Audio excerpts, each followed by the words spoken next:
English is not the language that has always been spoken in the British Isles. अंग्रेजी वो ज़बान नहीं है जो हमेशा से बोली गई है बरतानवी जजीरों पर, और ना ही ये वाहिद लैंग्वेज है जो कि बोली जाती है आज भी वहाँ पर। अंग्रेजी दर हकीकत एक गैर मुल्की ज़बान है जिसे गैर मुल्की लोग ही लेकर आए। दो जर्मनी कबीले जो रहते थे जिसे आज हम जानते हैं शुमाली जर्मनी के नाम से, जो कि शुमाली समंदर के साहिल के साथ वाक़ है, इन्हें हम कहते थे एंगल्स और सैक्सन्स। ये बोलते थे मुख्तलिफ बोलियां एक ही ज़बान की, और इन्हीं बोलियों के ज़रिए मॉडर्न इंग्लिश वजूद में आई। एंग्लो सैक्सन या फिर कदीम इंग्लिश जो रही इंग्लैंड की ज़बान तकरीबन 450 ईस्वी से लेकर 1150 ईस्वी तक, यानी कि इंग्लैंड में तकरीबन 700 सालों तक ओल्ड इंग्लिश या फिर एंग्लो सैक्सन की ज़बान या कदीम इंग्लिश बोली गई। ये कुछ इस तरह से दिखती थी जैसे कि ये अल्फाज लिखे हुए हैं मैंने इन्वर्टेड कॉमाज में, ता, दी, ने, गैलीफैट, थ्रू वगैरह वगैरह, और इनकी जो एक्चुअल मॉडर्न इंग्लिश में मीनिंग्स हैं वो ब्रैकेट में लिखी हुई हैं, like they, who, do not, believe, refuse and so on. The reason it is not still the language of England, और वो वजह जिस वजह से ये जबान आज इंग्लैंड की जबान नहीं है वो है वहां पर मौजूद दो मजीद गैर मुल्की कबीले के जजीरे जो कि बोलते थे मुख्तलिफ ज़बानें। उनमें से जो पहला कबीला है उन्हें हम जानते हैं नॉर्थमैन या फिर वाइकिंग्स के नाम से, जो कि डेनमार्क से थे, और दूसरे नॉर्मन्स जो कि नॉर्मंडी फ्रांस के थे।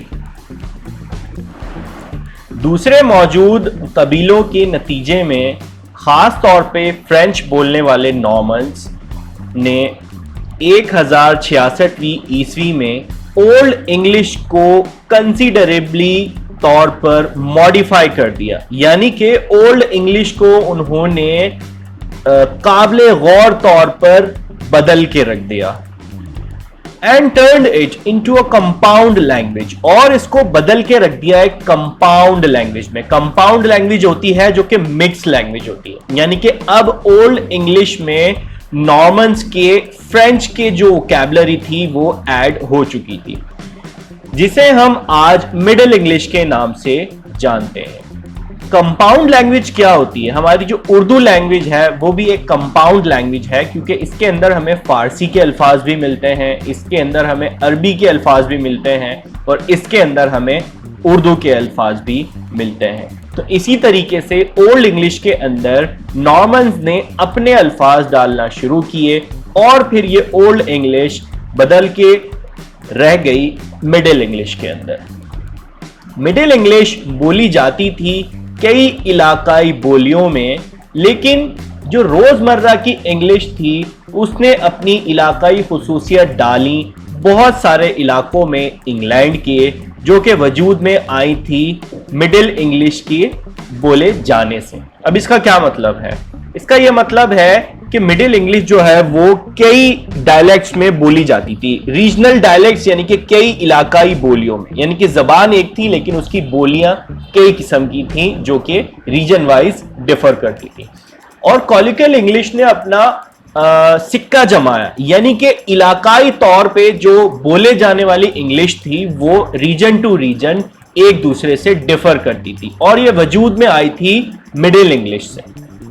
जबकि जो लिखी जाने वाली अदब की इंग्लिश थी, English of literature, like English literature हो गया, या सहाफत की अंग्रेजी हो गई, या फिर जो अवाम के मसाइल पर लिखे जाते हैं वगैरह वगैरह, हैव बीन यूनिफॉर्म, वो एक जैसी थी।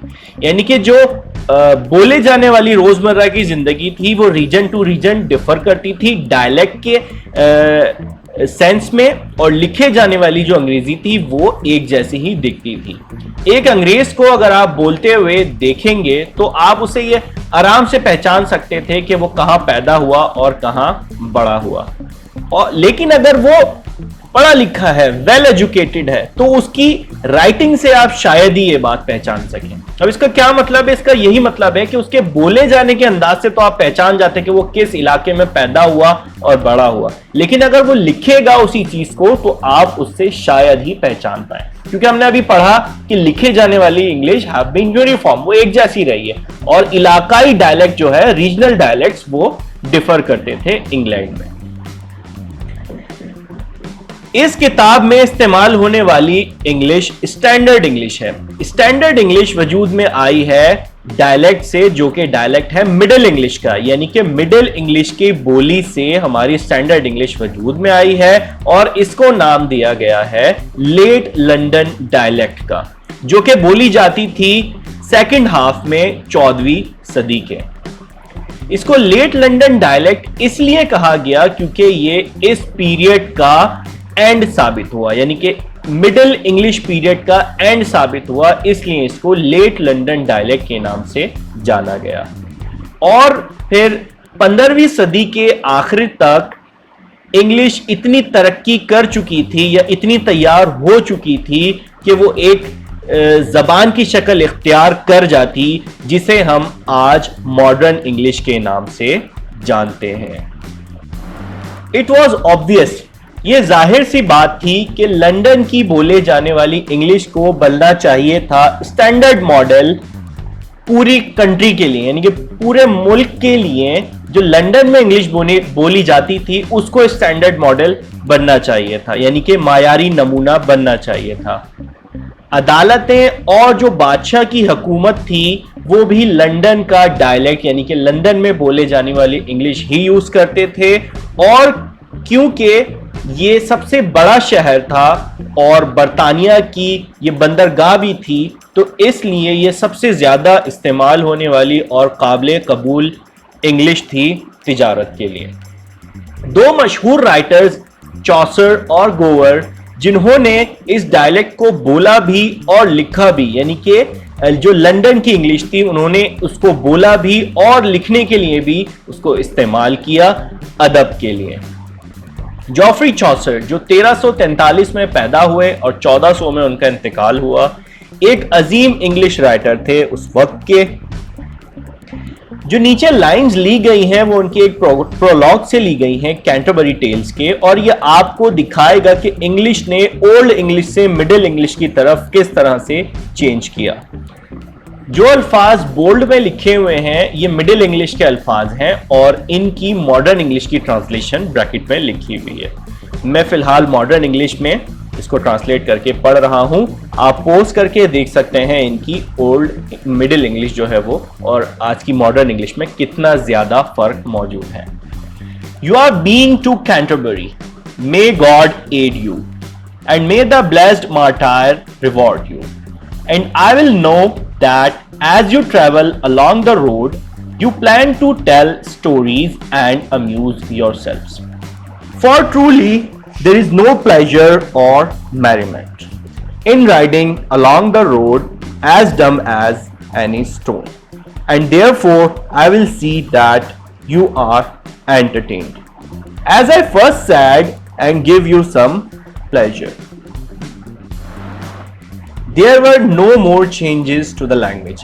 अब इस जबान में ज्यादा तब्दीलियां नहीं हुई, तो लिहाजा मिडिल इंग्लिश मर्ज हो गई उस दौर की, यानी कि मॉडर्न इंग्लिश जिस वक्त बोलना शुरू हुई, जो उसका अर्ली दौर था, जो शेक्सपियर का दौर था, और फिर उस जबान में जिसे हम आज बोलते हैं।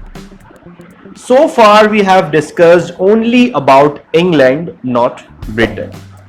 अब तक हम लोगों ने जिक्र किया है सिर्फ इंग्लैंड के मुतालिक और बरतानिया के मुतालिक नहीं। डिफरेंस जानना इसलिए जरूरी है क्योंकि इंग्लैंड सिर्फ एक सबसे बड़ा हिस्सा है बरतानिया का, जबकि बरतानिया में वेल्स और स्कॉटलैंड भी शामिल है। एंग्लो सैक्सन्स कभी नहीं घुस सके बरतानिया के इन इलाकों में। इसलिए इंग्लिश लैंग्वेज यहां पर कभी नहीं पनप सकी। जो वहां के बाशिंदे थे वो जाने जाते थे सेल्ट्स के नाम से, जो आजाद थे इंग्लिश लैंग्वेज से, और उन्होंने बोली अपनी जाती जबान सेल्टिक।